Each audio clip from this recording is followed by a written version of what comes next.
Let's start with Atomic Heart. From the moment you jump into this weird, retro-futuristic Soviet world, you can tell you're in for something totally different. The whole vibe of the game is what grabbed me first.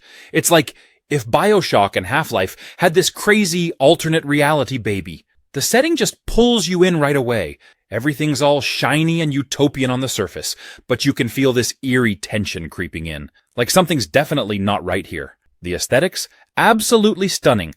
It's got this whole 1950s retro sci-fi look, but it's set in this alternate version of the USSR where technology advanced in these weird, unsettling ways. Robots everywhere. And they're not your friendly, helpful kind either. As you're exploring, you've got this constant sense of, okay, when's the next crazy thing gonna try and kill me? It keeps you on edge, but in a fun way. Combat is intense, but super satisfying.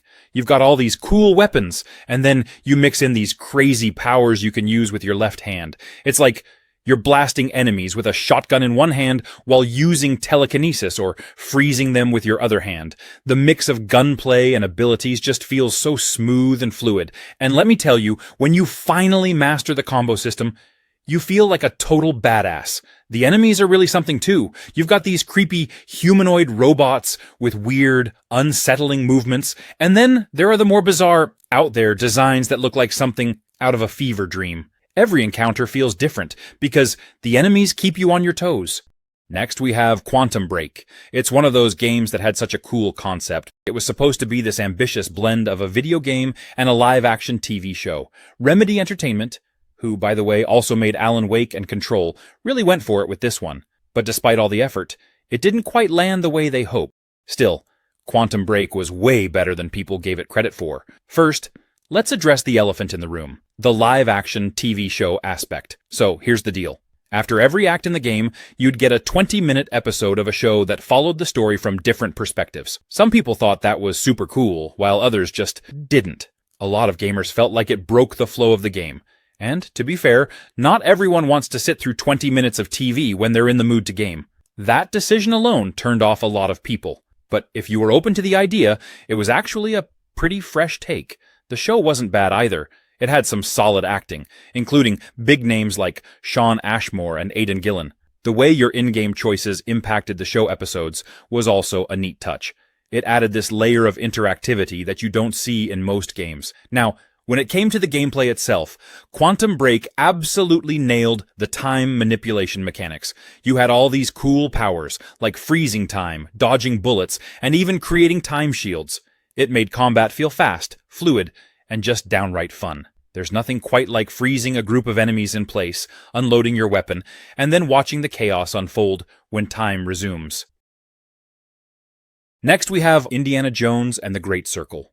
This game is an absolute treasure. It's got everything you'd want from a thrilling adventure game, puzzles to crack, action-packed sequences, and just the right amount of exploration to keep things exciting without ever feeling overwhelming. The gameplay strikes this awesome balance between action and problem-solving. The game knows how to keep you on your toes, with sequences that demand quick reflexes and sharp thinking. Whether it's timed challenges or encounters that require strategy, it's always engaging and never repetitive. The variety is really what keeps the game feeling fresh, all the way through. One of the best parts of Indiana Jones and the Great Circle is how interactive it feels. The mechanics are intuitive, giving you just enough guidance without ever holding your hand. You're free to explore and experiment, and the game rewards curiosity. Trying out different approaches often leads to discovering something cool, whether it's a hidden detail or a unique way to tackle a challenge. Another big win is how the game handles pacing. It's got this fantastic rhythm, where moments of high-stakes action are perfectly balanced by quieter periods of exploration or problem-solving. It's not just a non-stop adrenaline rush. It gives you time to breathe and take in the experience. That flow makes the entire adventure feel dynamic and keeps you hooked from start to finish. So, if you're into games that mix action, puzzles, and exploration into one exciting package, Indiana Jones and the Great Circle is absolutely worth checking out. Next we have The Division 2. It's like someone took the best parts of a cover-based shooter, mashed them up with RPG elements, and then dropped it all into a beautifully detailed, post-apocalyptic Washington, D.C. So the setup is simple. The world's gone sideways, and it's your job to bring some order to the chaos. You're an agent of the Division, a group of super-trained operatives trying to hold everything together. But honestly, the real fun isn't in saving the day. It's in exploring, strategizing, and slowly building yourself into an unstoppable force of nature. The game is all about cover-based strategy here. Running into a fight, guns blazing? Yeah, good luck with that. Instead, you're ducking behind cars, flanking enemies, and figuring out how to use your gadgets to outsmart the other side. And those gadgets? Absolute lifesavers. Turrets, drones, seeker mines. You've got a whole arsenal of futuristic toys to mess with, and they're all ridiculously fun to use. The enemies aren't just bullet sponges either. They're smart. They'll flank you, use cover, and coordinate to take you down. There's a real sense of satisfaction when you clear an area because you earned it. Every firefight feels intense and rewarding, especially when you're playing with friends. Speaking of which, co-op is where this game truly shines. Rolling into a mission with your squad, calling out targets and covering each other's backs, it's peak teamwork. Plus, there's something hilarious about your buddy panicking over the comms while you're casually tossing a healing grenade their way. Next, we have Suicide Squad. It's like someone said, what if we took some of DC's most notorious anti-heroes, dropped them into a massive city, and let them go completely wild? And guess what? The result is an absolute blast. The story centers around the Suicide Squad being tasked with a seemingly impossible mission, taking down the Justice League. You heard that right. The same squad of misfits, outcasts, and anti-heroes is squaring off against some of the most powerful heroes in the DC universe. You know it's going to be a wild ride when Harley Quinn, Deadshot, King Shark, and Captain Boomerang are the heroes of the story. Each squad member plays completely differently, so you're not just stuck with one playstyle.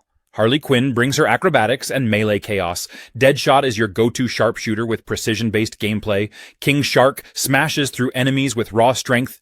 And Captain Boomerang? He's all about speed and style. Switching between characters keeps the combat fresh, and you'll definitely find a favorite among the crew. The combat itself is pure adrenaline. Imagine fast-paced, third-person shooting mixed with unique abilities for each character. It's not just about blasting enemies, though there's plenty of that. It's also about using your skills creatively. Whether it's chaining together combos, taking to the skies for a mid-air assault, or wrecking the environment to your advantage. The game encourages you to experiment and have fun. Oh, and did I mention the enemies? Without giving too much away, let's just say they're a lot more than your typical goons. Next we have Dead Rising Deluxe Remaster. If you're into zombie games, you've got to try it, especially if you missed it back when it first came out.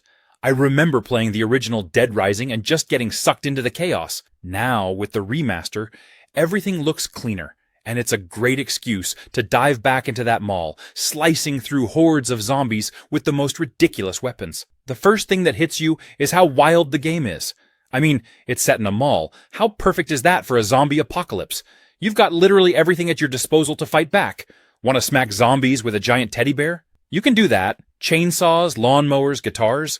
It's like the game dares you to get creative with how you take these things down. I loved the way the game keeps you on your toes with the time mechanic. It's not like your typical open-world zombie game where you can just roam around forever. You're on a clock, and it adds a little pressure, which, weirdly enough, makes the whole experience more engaging. You've got this window of time to save survivors, investigate the outbreak, and deal with all the crazy psychopath bosses. But also you're like, wait, let me grab this chainsaw and see what happens first. It's this perfect mix of urgency and mayhem. The survivors are hilarious too. They can be such a pain sometimes, and it's always a toss-up whether they'll actually follow you without getting eaten. So yeah, Dead Rising Deluxe Remaster is such a fun throwback. If you're looking for a game that's chaotic, hilarious, and just lets you go wild in the middle of a zombie outbreak, this is it. Next we have Lords of the Fallen.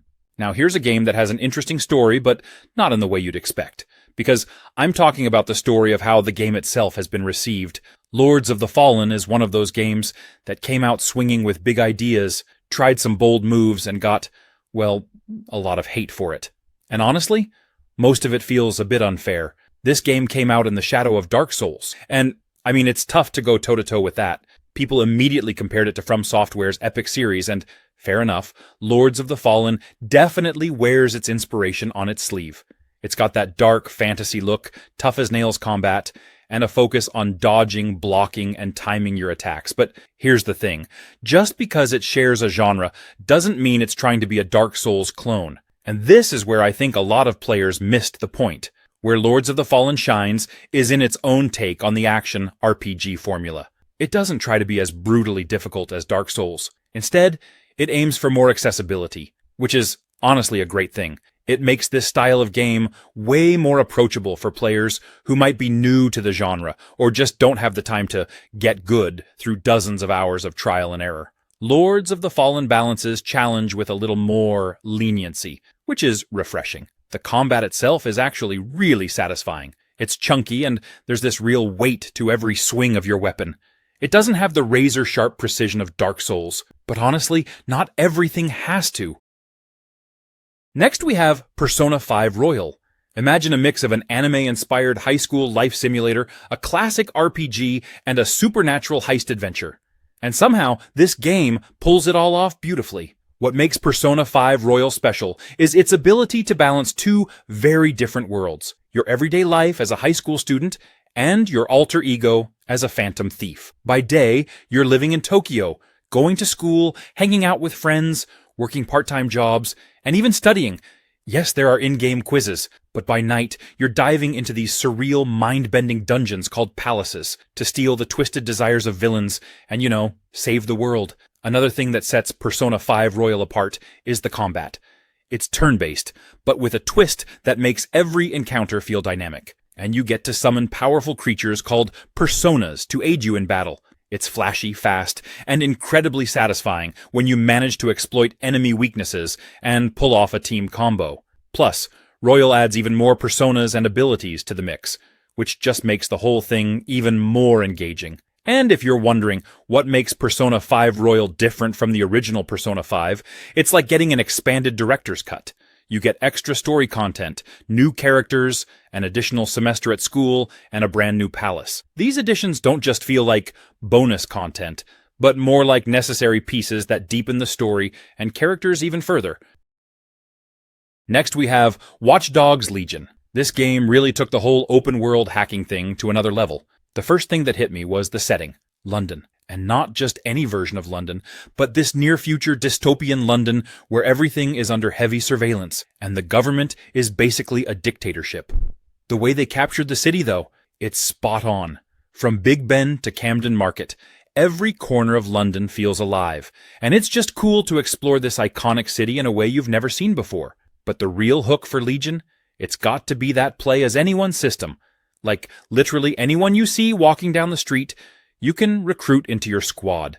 I remember at first I thought, okay, but surely this is just a gimmick, right? Nope. You actually build a team of characters, and each one has their own backstory, abilities, and quirks. I had this old lady on my team, seriously, a grandma, and she was walking around, slow as anything, but she had some tech skills that were unbeatable. There's just something hilarious about seeing her take down an enemy in the most casual way possible. And that's what's fun about it. Everyone you recruit adds something different to your team, and it makes you think about how you approach missions. You could be rolling with a construction worker who can call in a cargo drone to fly over buildings, or a spy with a silenced pistol and a fancy sports car. And of course, Legion is all about that hacking life. You're controlling drones, hijacking cars, hacking cameras, all with a few button presses. It's just as slick as ever. Next we have Tekken 8. Now, if you're worried about the gameplay, don't be. This is still the Tekken you know and love, fast-paced, technical, and ridiculously satisfying. But Tekken 8 doesn't just play it safe, it's added a few new tricks to keep things fresh. It's all about aggressive gameplay, rewarding you for staying on the offensive, and pulling off some truly flashy moves. It feels like the game is encouraging you to take risks and go for broke, and when you pull off a perfectly timed heat burster combo, chef's kiss. Speaking of combos, let's just take a moment to appreciate how good it feels to land one in Tekken 8. There's something so satisfying about stringing together a series of hits, juggling your opponent, and finishing with a cinematic blow. It's like painting a masterpiece, except your paintbrush is your fist, and the canvas is your opponent's face. What I've always loved about Tekken is how every character feels so unique, and Tekken 8 takes that to a whole new level. Whether you're into the brutal power of King's wrestling moves, the lightning-fast precision of Kazuya, or the wild acrobatics of characters like Ling Xiaoyu, there's a fighter here for everyone. And don't worry if you're new. The game does a great job of easing you into the mechanics, but let's be real. Learning the ropes is half the fun. The other half? That moment when you finally master a character and start pulling off ridiculous combos that make your friends yell, "How did you do that?" And the story mode? Buckle up, because Tekken 8 delivers the drama. This series is basically the Fast and Furious of fighting games at this point. Next we have Manor Lords. It's got a perfect mix of city building, real-time strategy, and historical vibes that make you feel like you've been dropped into the Middle Ages. It's not just about plopping down buildings and calling it a day. You're designing a real, functioning town that has to deal with things like resource management, seasonal changes, and the happiness of your villagers. And then there's the economy. Balancing your resources is a challenge, but it's the good kind of challenge. You'll be growing crops, trading goods, and figuring out how to survive through the winter without your people starving. It feels incredibly satisfying when everything clicks, and you see your little village thriving with bustling markets and happy villagers. It's like, look at my kingdom, I did that. But wait, there's more. Combat. Oh yeah, Manor Lords isn't just about peaceful town building. There's also real-time strategy for those of us who want to flex our military might. The battles feel epic, with soldiers marching in formation, archers raining arrows, and cavalry charging in for that dramatic finish. It's not overly complicated, but it's strategic enough to keep you on your toes. Plus, the scale of it all feels just right. You're not commanding thousands of units, but it's big enough to feel like a real medieval skirmish. One thing I absolutely love about this game is how much freedom it gives you. Want to focus on being a benevolent lord who builds a prosperous town and trades with neighboring regions? Go for it. Want to be a conqueror, expanding your territory and crushing anyone who gets in your way? Totally an option. If you haven't tried it yet, do yourself a favor and jump in. Next we have Prince of Persia, The Lost Crown. A game that feels like a love letter to the roots of the series while bringing something fresh and bold to the table. Movement feels like a dance, fluid, fast-paced, and incredibly rewarding when you string it all together. Sargon isn't just your run-of-the-mill protagonist. He's equipped with an arsenal of moves that make traversal and combat a treat. Whether you're wall running, dodging traps, or leaping across massive gaps, there's a rhythm to it that feels so satisfying. And then there's the combat. Let me tell you, it's not just about hacking and slashing your way through enemies. Every encounter demands strategy. You'll have to master dodges, parries, and combos to succeed. Enemies aren't pushovers. They're smart, they're tough, and they'll make you think on your feet. But that's part of the fun, right? When you finally take down a tricky foe after figuring out their patterns, it's such a rush. One thing that stands out about The Lost Crown is how it balances exploration and combat. The world is layered with secrets and challenges that encourage you to look beyond the obvious. It's not just about moving from point A to point B. It's about figuring out how to get there, what's hidden along the way, and how to overcome obstacles that aren't always straightforward. The game constantly rewards curiosity, and every time you uncover something new, it feels like a win. Speaking of obstacles, the puzzles in this game are no joke. They're clever, varied, and so satisfying to solve. You'll be using your brain just as much as your reflexes. Next we have LEGO Horizon Adventures. Imagine the post-apocalyptic wilderness of the Horizon series, with its towering robotic creatures and breathtaking landscapes rebuilt brick by brick in LEGO form. You'll still find yourself scavenging parts, crafting tools, and taking down massive machines. But with that signature LEGO twist, everything is accessible and lighthearted, which makes it great for all ages. Combat is surprisingly dynamic for a LEGO game. Sure, it's not as intense as in the main Horizon games, but there's strategy involved. You'll need to target specific parts of machines, use different weapons, and think on your feet during battles. The LEGO style softens the edge of combat, making it more fun than nerve-wracking, but it still has a satisfying sense of challenge. Plus, when machines explode into a shower of colorful bricks, pure joy. What really stands out is how the game blends the two worlds so seamlessly. On one hand, you've got the epic scale of Horizon, with its stunning vistas and awe-inspiring machines. On the other hand, there's that classic LEGO vibe, where nothing is too serious, and everything is just a little bit silly. The result? A game that feels massive and intimate at the same time. And then there's the customization. LEGO games always deliver when it comes to letting you tinker with characters and builds, and LEGO Horizon Adventures is no exception. You can create your own custom machines, outfit characters with all kinds of gear, and even tweak the environment in fun ways. It's all about creativity and giving you the tools to play the way you want. Next we have Greedfall. It's this cool mix of fantasy and colonialism. I feel like it flew under the radar for a lot of people, but once you dive in, it's hard to stop. You know that feeling when a game has such a rich world, and you're like, why didn't I hear more about this? That's Greedfall for me. The first thing that really struck me was the setting. It's got this new world exploration feel, but instead of America or something, you've got this mysterious island called Tir-Fradee, filled with monsters and these indigenous tribes who have their own deep culture. Honestly, I think the world building is one of the game's strongest points. Like, there's this constant sense of discovery, and every place feels like it's hiding a secret or two. And the story. It's a classic RPG in the sense that your choices really shape the narrative. I found myself agonizing over some of the decisions, like, do I side with the natives or the colonial factions? Do I negotiate or fight? It really makes you think about the consequences, which I appreciate. It's not just black and white morality either. It's all these shades of gray. I think that's why it kept me hooked.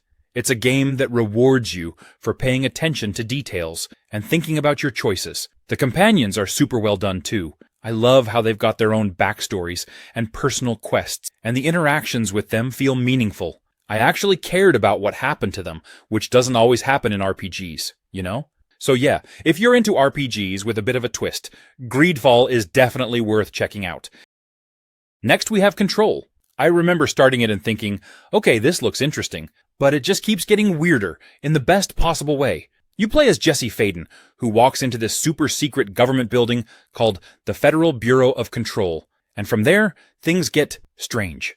The whole game is set inside this massive, brutalist-style building called the Oldest House, and it's full of supernatural events, shifting walls, floating people. You've got this crazy service weapon that shifts between different forms, like a pistol that can turn into a shotgun or a sniper rifle. And then there's the telekinesis. Throwing objects at enemies with your mind never gets old. I remember picking up desks, chunks of concrete, even explosive canisters, and just launching them at enemies. It's so satisfying. And as you level up, you get more abilities like levitating, creating shields, and even mind-controlling enemies. It makes every battle feel dynamic because you've got all these powers to mess around with. The game also nails the whole mind-bending thing. The environments constantly shift and change. There's this one part, the ashtray maze, that had me completely blown away. It's like this surreal, almost psychedelic level where the walls and floors are shifting, and you're just flying through it, blasting enemies, while this killer rock soundtrack plays. So yeah, Control is one of those games that feels totally unique. It's got this perfect mix of supernatural weirdness, awesome combat, and a mystery that keeps pulling you deeper. Next we have The Outer Worlds. While it didn't win Game of the Year in 2019, it absolutely deserved to be in the conversation. This was Obsidian showing everyone they still had that RPG magic, delivering a game with tight writing, a quirky sense of humor, and a whole galaxy's worth of exploration and moral dilemmas. It was a breath of fresh air in a genre dominated by massive open-world RPGs, proving that sometimes less is more when it's done right. The world building was top-notch. Set in a retro-futuristic galaxy ruled by megacorporations, the game gave you a ton of freedom to explore different planets, each with its own distinct vibe and politics. The whole corporation's run everything setting was dripping with satire, and it really hit home, especially with the dialogue options. You could choose to be a hero, a corporate shill, or just a chaotic wildcard, and the game would react accordingly. Every decision felt meaningful, and there were so many different ways to play through the story. The writing was easily one of the game's strongest points, whether it was the witty banter with your companions or the moral dilemmas you faced with every mission. The dialogue was smart and sharp. The characters, like Parvati, who became an instant fan favorite, were charming and well-written. They added a lot of heart to the otherwise cynical tone of the game, and their personal side quests gave the game an emotional core. One controversy was that, despite its great writing and humor, the game's combat wasn't exactly its strongest feature. It was solid, but not particularly deep. Next we have The Sinking City. It's one of those games that totally pulls you into its weird, Lovecraftian atmosphere. I'll be honest, I wasn't sure what to expect going in. I knew it had that detective vibe, but once I started playing, I realized it's so much more than just a mystery game. The setting is such a huge part of what makes it special. Oakmont, the flooded city you're stuck in, feels like a character itself. It's dark, twisted, and so mysterious. The whole city has this oppressive vibe, like it's barely holding itself together. And then you throw in all the supernatural stuff. You're constantly on edge, wondering what the heck is going on. It's the kind of place where even the NPCs feel off. They're all a little too weird, you know? The detective mechanics are super satisfying, too. It's not like most games where you just follow a waypoint and the answers are handed to you. You actually have to think in this game. You've got to piece together clues, figure out where to go next, and sometimes that means wandering around, checking your map, and just solving things on your own. I found myself getting so immersed in the investigations because it feels like you're the one figuring it all out, not just the game spoon-feeding you answers. One thing I really appreciated was the freedom in how you handle investigations. You're given choices that affect the outcome, and there's not always a right answer. I remember one case where I had to decide whether to trust this cult or expose them, and both options felt equally shady. It's that kind of moral ambiguity that really makes you think, and I love that. Next we have Still Wakes the Deep. At first, I wasn't sure what to expect. An oil rig in the middle of the ocean doesn't exactly scream horror, right? But once I started playing, I realized how wrong I was. It nails that sense of isolation and dread right from the beginning. The setting is perfect for a game like this. You're stuck on this creaky, unstable structure, surrounded by nothing but endless water. It gives you this eerie, sinking feeling, pun intended, that something horrible is going to happen.